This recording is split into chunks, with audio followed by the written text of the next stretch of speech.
Bienvenidos familia, en este vídeo recorreremos las obras de arte más enigmáticas de Francisco José de Goya y Lucientes, más conocido como Goya, uno de los más grandes artistas de la historia y padre del arte contemporáneo. Durante su trayectoria hubo una época en la que Goya desapareció del ojo público. Fue justo en ese momento que pintó sus mejores obras. Exploraremos cómo un artista como Goya pasó de ser alguien que retrataba figuras costumbristas y de realeza a pintar obras tan oscuras que fueron ocultadas por la monarquía. Si te interesa este tipo de contenido, te invito a suscribirte al canal, dar like y activar la campanita de notificaciones. Comencemos. Goya fue un hombre de origen humilde que ascendió hasta llegar a lo más alto de la sociedad.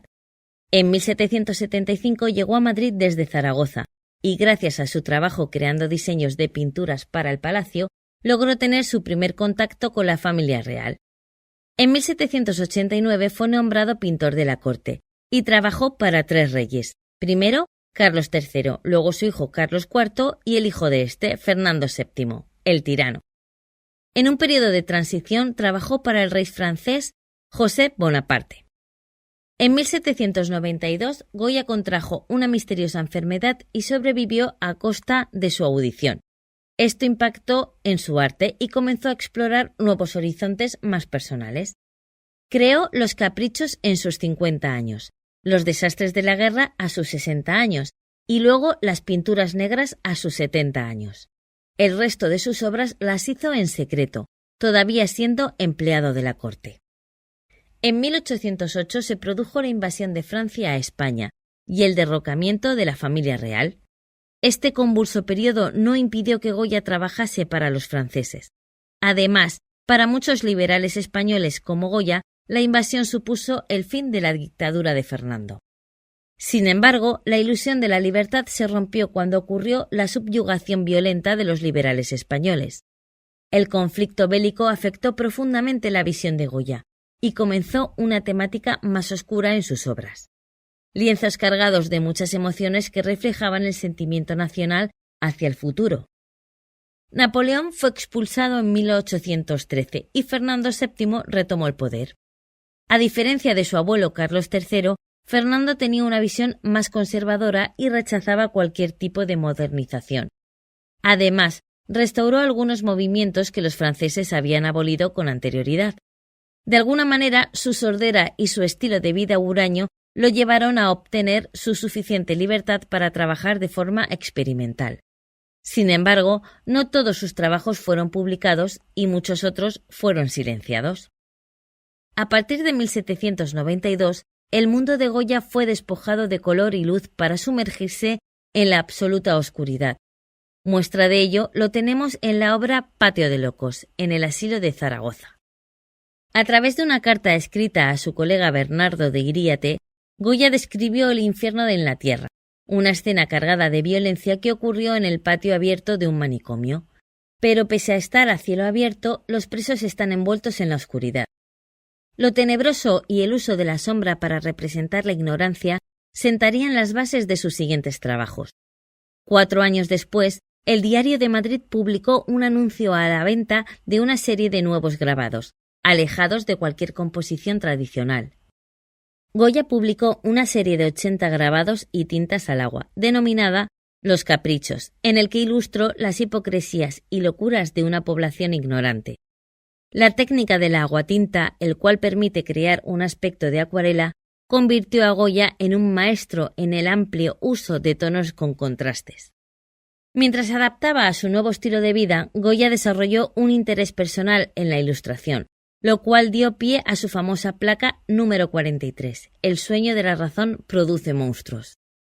Las palabras del filósofo Jean-Jacques Rousseau, censuradas por la Iglesia, inspiró a Goya, y se dice que su libro Philosophie fue el causante de la iluminación del artista.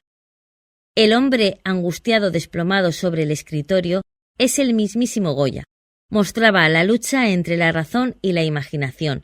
Los expertos reconocieron a los amenazantes murciélagos y búhos como símbolos de la perversidad humana. En esta serie de grabados, ningún miembro de la sociedad se salvó de ser representado.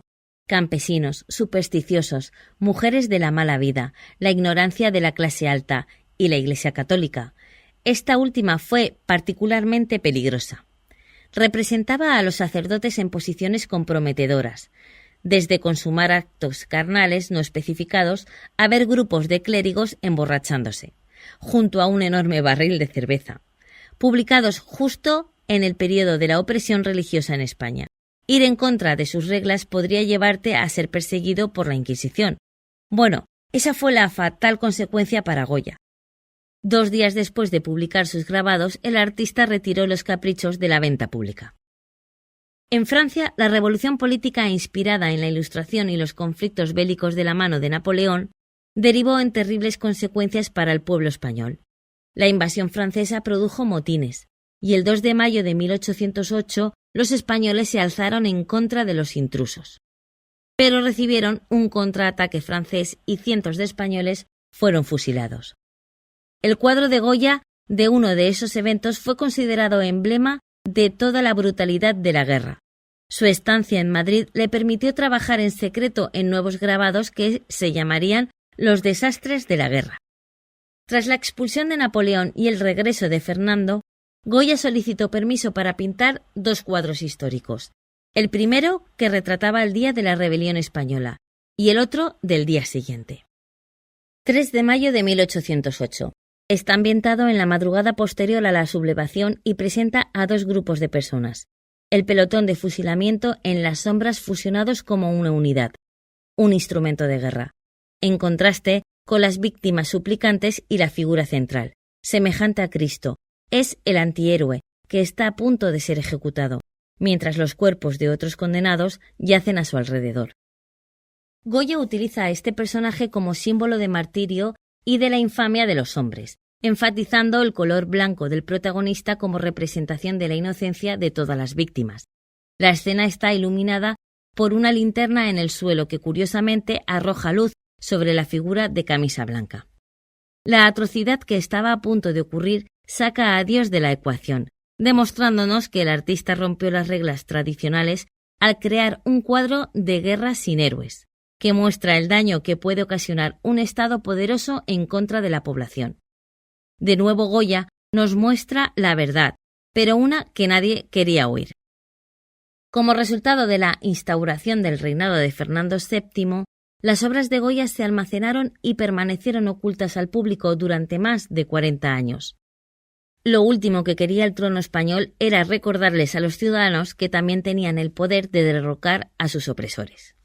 En 1819, con 73 años, Goya se mudó a una casa en el campo donde se aisló de la corte española.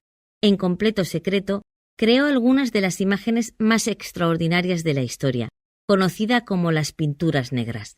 14 obras pintadas directamente sobre la pared de su casa, y que siguen generando muchísima intriga a conocedores y fanáticos del arte. Y hasta aquí un repaso por la gran vida y obra de Francisco de Goya. Si te ha gustado el vídeo, no olvides dar like, suscribirte al canal y activar la campanita de notificaciones. ¡Hasta la próxima!